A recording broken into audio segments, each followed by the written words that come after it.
नमस्कार दोस्तों। और एक डेली मार्केट एनालिसिस में आप सबका स्वागत है। फ्राइडे है आज और आज की तारीख कुछ खास है।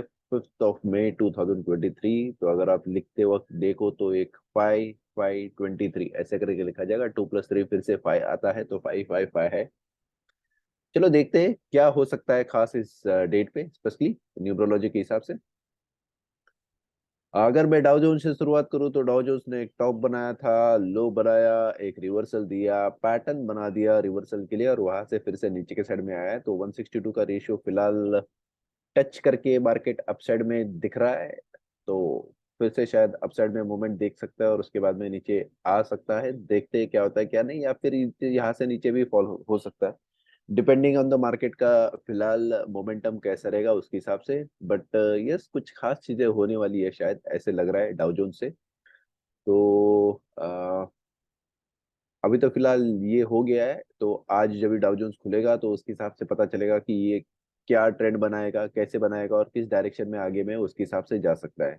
तब तक तो यस, हमने बताया था कि ये ट्रेंड लाइन पे उसके हिसाब से रेजिस्टेंस ले रहा है और रेजिस्टेंस लेके फिर उसके हिसाब से नीचे के साइड में जा रहा है, जो डाउ जोन्स में दिख रहा था अच्छी तरह से। और डाउ जोन्स ने उस तरह से मूवमेंट्स भी दिया है डाउन साइड के लिए। तो यस, चलो निफ्टी पे जाते हैं। निफ्टी पे चेक करते हैं क्या हुआ है क्या नहीं। निफ्टी उसी तरह से अपोजिट साइड में, डाउ जोन्स नीचे जा रहा है, निफ्टी ऊपर भाग रहा है, ऐसे क्यों? डाउ जोन्स का शायद रेशियो फुलफिल हो गया है, निफ्टी का नहीं हुआ है। तो निफ्टी तकरीबन हमने जैसे बताया था, आप अगर पिछले 2 दिन का भी वीडियो चेक कर लेते हैं कि जब डाउ जोन्स नीचे कर रहा था तो शायद एक मार्केट में ओवरऑल सेंटीमेंट था कि डाउ के साथ में निफ्टी भी नीचे जा सकता है। बट वैसे नहीं हुआ। हमने खास करके कल का वीडियो में, आज के वीडियो में फिर हम बता रहे हैं कि यस, जरूरी नहीं है उसके हिसाब से होगा।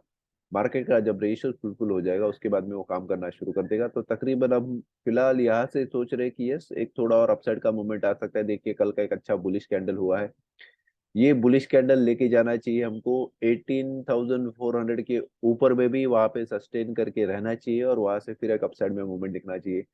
तो ही हमको समझेगा कि ये बुलिश ट्रेंड है ओवरऑल, या फिर हम सोच सकते हैं कि ये धीरे धीरे खत्म होते आ रहा है। लोग शायद बाइंग ना करके यहाँ पे सेलिंग कर रहे हैं, ऐसे भी हो सकता है। डिपेंड क्या है क्या नहीं। बाई करके मोमेंटम बना के बेचना शुरू कर दे, हो सकता है, जरूरी नहीं है उसके हिसाब से।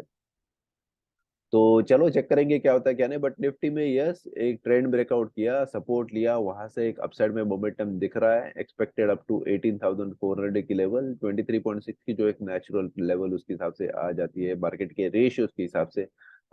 ये रेशियोज कैसे आता है जिसके लिए आपको डब्ल्यू गांग की किताबें पढ़नी पड़ेगी। लॉ ऑफ वाइब्रेशन कैसे काम करता है वो शायद पढ़ना पड़ेगा, तो उसके हिसाब से आपको डिटेल्स पता चलेगी। आप अगर नए हैं चैनल पे तो प्लीज हमारे डब्ल्यू गान ट्रेडिंग टेक्निक के जो वीडियोस है वो देखिए, आपको शायद उसमें से एक अच्छा खासा इन्फॉर्मेशन मिल सकता है मार्केट में मूवमेंट्स कैसे आता है कैसे नहीं। तो यस, फिलहाल के लिए तो जैसे हमने बताया कि निफ्टी हम एक्सपेक्ट कर रहे हैं कि 18,400 की लेवल तक और जाना चाहिए। कैसे जाता है डिपेंड करता है मार्केट के ऊपर। शायद एक डोजी बना दें हमको वहां तक, या फिर गैप अप ओपन करके वहां पे एक डोजी बनाए, something like that. Expected price है, मूवमेंट्स नहीं बता सकते। प्राइस यस, प्राइस का मूवमेंट्स उसके हिसाब से हो सकता है। तो चेक करेंगे क्या होता है क्या नहीं। ठीक है, चलो तो back to Nifty. Bank bank Nifty में अगर हम मूवमेंट चेक करते हैं तो यस, जैसे निफ्टी में हुआ था वैसे ही बैंक निफ्टी में भी एक अपसाइड का मूवमेंट फिलहाल देखने को मिल रहा है। तो निफ्टी के साथ में बैंक निफ्टी भी ऊपर है। सभी स्टॉक्स अगर हम चेक करें तो यस, सब में हमको एक अपसाइड का मूवमेंट फिलहाल देखने को मिल सकता है। बैंक निफ्टी भी वही रही क्या, एक अपसाइड का मूवमेंट दिया हुआ है, शायद एक डबल टॉप की तरफ जाए जो और अपसाइड में मूवमेंट हमको दे सकता है। तो let's see, wait and watch करते हैं। ओवरऑल हमको पता चलेगा कि भाई मार्केट में भी मूवमेंट्स कैसा है कैसे नहीं। तो दूसरी चीज हमने चेक कर किया था खास करके कि अगर हम बैंक निफ्टी को चेक करते हैं तो हाई जो उसने बनाया था और उसके बाद में जो लो बनाया था, ये तकरीबन उसने लिया था 92 डेज। और 92 डेज के बाद में लो से लेके हाई तक, कल परसों का जो दिन था खास करके, तो ये बना था 2 मई को, तो तभी उसने 47 डेज बना दिया था, बट जरूरी नहीं कि 47 डेज के एग्जैक्टली उसके हिसाब से वो हमको रिएक्शन दे। अभी तो फिलहाल एक अपसाइड का मूवमेंट उसके हिसाब से चेक कर रहे हैं, तो कुछ दिनों में शायद हमको रिएक्शन देखने को मिल सकता है, बट फिलहाल के लिए ट्रेंड तो अपसाइड में है। डाउन साइड में ट्रेंड कहाँ पे हमको उसके हिसाब से दिखाई नहीं दिया है। ट्रेंड के साथ में जाएंगे, उसके हिसाब से ही ट्रेड करेंगे, बेहद जरूरी है मार्केट में ट्रेंड के साथ में ट्रेड करना। जब तक आपको वो रिवर्सल ना दिखाई दे तब तक डाउन साइड जाना थोड़ा मुश्किल है। तीसरा अगर हम चेक करें तो हमारे पास है रिलायंस। रिलायंस में अगर हम चेक करते हैं तो यस, परसों के दिन में हमको एक बियरिश एनगल्फिंग मिला था, बट उसके बाद में एक फिर से बुलिश एनगल्फिंग भी मिला है। बुलिश एनगल्फिंग नहीं कह सकते कि उसका जो ओपनिंग था लो के जस्ट थोड़ा ऊपर था, तो यस टेक्निकली इसको बुलिश एनगल्फिंग नहीं कहा जा सकता है। और बुलिश एनगल्फिंग नीचे होना चाहिए, टॉप पे नहीं होना चाहिए, तो डिपेंड करता है मार्केट का मूवमेंट्स कैसा होता है कैसा नहीं। थोड़ा डाइसी है एक पैटर्न ओवरऑल जो बनाया उसके हिसाब से, बट यस एक अपसाइड का मूवमेंट अभी भी एक्सपेक्टेड है रिलायंस में भी। तो हम फिलहाल भी एक्सपेक्ट कर रहे हैं कि यस रिलायंस भी थोड़ा ऊपर जाना चाहिए ओवरऑल मार्केट के हिसाब से, सेंटिमेंट्स के हिसाब से तो 2518 की लेवल पे जाना चाहिए जो एक्सपेक्टेड है। बट यस धीरे धीरे करके चेक करेंगे मार्केट में मूवमेंट्स क्या होता है क्या नहीं, और शायद मार्केट सेंटिमेंट्स के हिसाब से डिटेल्स चेंज हो सकता है। रिलायंस में अच्छी खासी मूवमेंट भी आ रही है, और उसका एक अच्छा न्यूज़ भी है स्टॉक स्प्लिट का। रिलायंस और उसके जियो का जो है वो तो शायद रेशियो में स्प्लिट हो रहा है 1:1 के।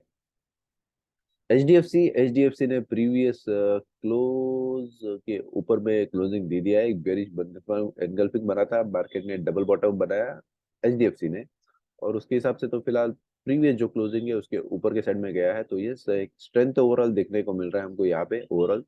और ये जा रहा है उसकी प्रीवियस हाई की तरफ, तो शायद एक्सपेक्टेड है कि उसका ऑल टाइम हाई भी क्रॉस कर दे। Market end of the day 1728 का है, और ऑलमोस्ट एक हाई पे आ गया है। 1728 का है, और ये ऑलमोस्ट 1727.8 पे है, तो चेक करते हैं रिएक्शंस क्या होता है क्या नहीं। डबल टॉप बनाया तो नीचे भी उसके हिसाब से आ सकता है। ओवरऑल मोमेंट्स हमको चेक करना है, जब तक हमको रिवर्सल्स का कुछ स्पेसिफिक सिग्नल कंफर्मेशन न मिल जाए, कंफर्मेशन देखना बहुत जरूरी है, तब तक प्लीज नीचे के साइड में कोई मत जाइए। फिलहाल तो बुलिश चल रहा है मार्केट ओवरऑल, सब चीजें अगर हम ट्रेंड चेक करें तो उसके हिसाब से। टीसीएस, यस टीसीएस में भी हमको ऑलमोस्ट एक 1.25% का उछाल देखने को मिला है ओवरऑल। बाकी के स्टॉक्स तो यानी स्पेशली अगर टीसीएस इन्फोसिस की बात करें तो ये थोड़ा डाउन साइड में आ गए थे, बट यस फिलहाल के लिए तो रिएक्शन देके उस हिसाब से फिर से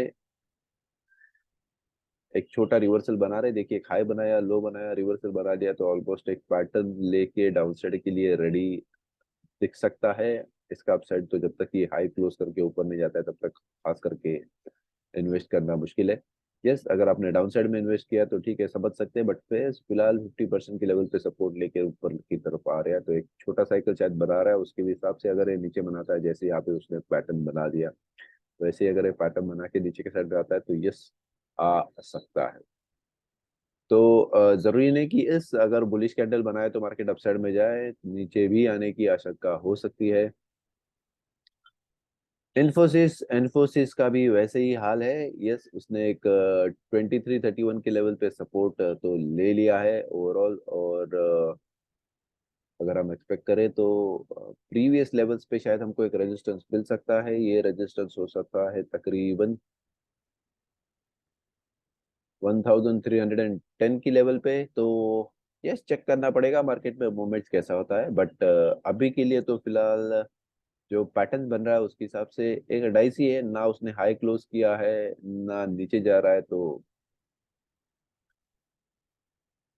फिलहाल तो स्टेज जो है मिडवे है।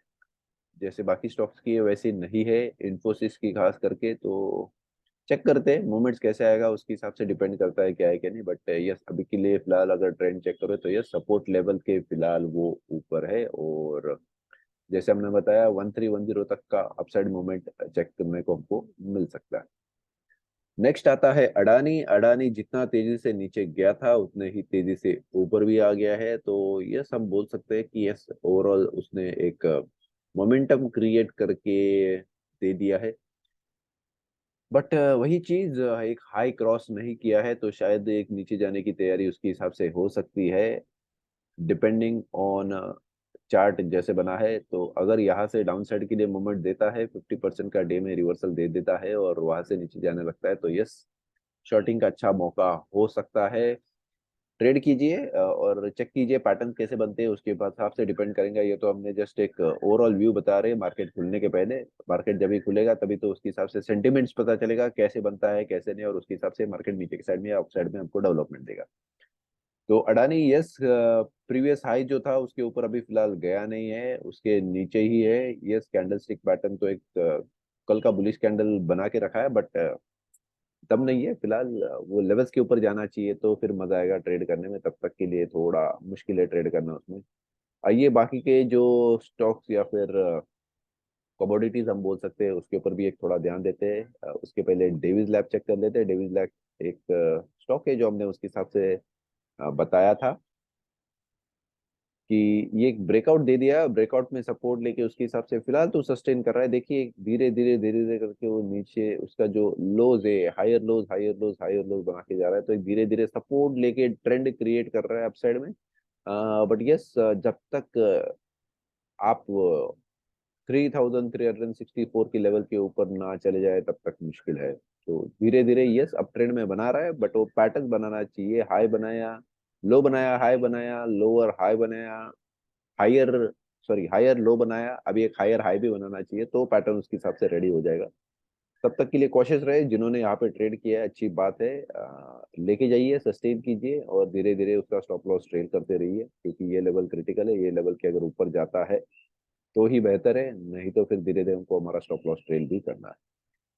और उसके बाद में आ जाता है ऑयल। ऑयल की तरफ देखते हैं, ऑयल में हमको क्या मूवमेंट्स देखने को मिल रहा है। ऑयल में हमने चेक किया, डबल बॉटम हमको मिला है उसके हिसाब से, बट यस ये नीचे की लेवल है, अभी तक क्लोज नहीं कर रहा है। 23.6 की 68, 69 की लेवल, खास करके 69 की लेवल क्रॉस करना चाहिए। आज उसने डोजी बना के दे दिया है, तो यस डोजी बनाया अच्छी बात है, बट ये लेवल क्रॉस करना बहुत जरूरी है। 69 की लेवल, जब तक वो 69 की लेवल क्रॉस नहीं कर देता। मैं WTI क्रूड ऑयल की बात कर रहा हूँ, आप शायद कोई और कमोडिटी में यानी उसका अगर लिस्टिंग अलग तगड़ा से है तो प्लीज उसके हिसाब से चेक कर लीजिए उसका पैटर्न कैसे बन रहा है। हम सिर्फ सिर्फ WTI क्रूड ऑयल की बात कर रहे हैं, और शायद थोड़ा इधर उधर हो सकता है प्लस माइनस, बट ओवरऑल अगर हम ट्रेंड चेक करें तो यस, एक पैटर्न जो बनाया है, डबल बॉटम बनाया है, इसका कॉन्फर्मेशन मिलना जरूरी है। जब तक कॉन्फर्मेशन नहीं मिल जाता है तब तक ट्रेड करना थोड़ा मुश्किल हो सकता है। ये उसने डोजी टॉप साइड में बनाया है, तो शायद ये यहाँ पे रेजिस्टेंस भी हो सकता है, बट अगर इसके ऊपर में जाने लगा और सस्टेन करे तो यस एक अच्छा मौका हो सकता है अपसाइड के जाने के लिए। स्टॉप लॉस छोटा रखिए, बहुत जरूरी है। जब तक आप स्टॉप लॉस छोटा नहीं रखते हो ट्रेड करना थोड़ा मुश्किल हो जाता है। नेक्स्ट हमारे रडार पे है, क्रूड ऑयल हो गया। सिल्वर है। सिल्वर बेहद करीब है, बेहद करीब है उसके टॉप के जो प्रीवियस बनाया था। तो ये हमारी एक ट्रेंड लाइन हमने बना के रखी थी, वहां से नीचे के साइड में मूवमेंट दे रहा था। और चेक करते हैं इसका मूवमेंट कैसा होता है कैसे नहीं, डिपेंड करता है, क्योंकि अगर स्टॉक्स नीचे आते हैं तो ये ऊपर जाना चाहिए, स्टॉक्स ऊपर जाते हैं तो शायद ये नीचे आना चाहिए। अभी फिलहाल दोनों एक टसल दे रहे हैं, दोनों ही हाई साइड पे उसके हिसाब से, तो चेक करना पड़ेगा क्या है क्या नहीं। बट ये टॉप पे जो उसने ये यहाँ पे तो वहां पे पुशबैक दिया था, बट अगर हम सिल्वर फ्यूचर्स की बात करें तो फ्यूचर्स में हमको शायद उसने एक अलग पैटर्न बना के दे दिया था। देखिए यहाँ पे बेरिश एनगल्फिंग बनाया था, वहां से नीचे आया था, और यहाँ पे एक रेजिस्टेंस देते हुए अच्छा खासा सपोर्ट भी दिया था 50% से, जहाँ से उसने परसों में ब्रेक कर दिया था। और शायद आज का जो मूवमेंट है थोड़ा उल्टा दिखाई दे रहा है, तो चेक करना पड़ेगा क्या होता है क्या नहीं। जब तक ये इसको सपोर्ट लेके ऊपर ना चला जाए तब तक अपसाइड का मूवमेंट भी थोड़ा मुश्किल दिख रहा है। तो ये था हमारी तरफ से स्टॉक्स में। Nifty, bank Nifty, Reliance, HDFC, TCS और इन्फोसिस, अडानी और कुछ कमोडिटीज, डेविस लैब भी उसमें था। बट एक याद रखिए कि मैं या हम कोई से भी रजिस्टर्ड एनालिस्ट नहीं है, तो ये जो भी हमने डिटेल्स बताए ये सिर्फ स्टडी पर्पस के लिए था, एजुकेशनल पर्पस के लिए। हम आपके प्रॉफिट और लॉस के लिए रिस्पॉन्सिबल नहीं है सबसे पहले, और हम आपके ट्रेड्स की रिस्पॉन्सिबिलिटी नहीं लेते हैं, ये डिस्क्लेमर है। और प्लीज प्लीज आपका जो फाइनेंशियल एडवाइजर है, कंसल्टेंट है, उससे प्लीज एक बार सलाह लीजिए और उसके हिसाब से ही ट्रेड कीजिए, बेहद जरूरी है। उसके हिसाब से कैपिटल है, इम्पोर्टेंट है। 90% लोग हमेशा लॉसेस करते हैं मार्केट में, तो प्लीज थोड़ा संभल के उसके हिसाब से ध्यान देके ट्रेड कीजिए, स्टॉप लॉसेस छोटे रखिए सबसे पहले, और इम्पोर्टेंट चीजें। तो चलो फिर से एक बार, फ्राइडे के बाद में वीकेंड शुरू हो जाएगा, तो नेक्स्ट वीक है उसमें फिर से मिलते हैं, 5th 23 555, तो इम्पोर्टेंट डेट है। चलो चेक करते हैं इसमें क्या होता है क्या नहीं इम्पोर्टेंट करके। Okay, thank you so much, bye, take care, एक बार फिर से मिलेंगे, तब तक के लिए थैंक यू, सेफ ट्रेडिंग।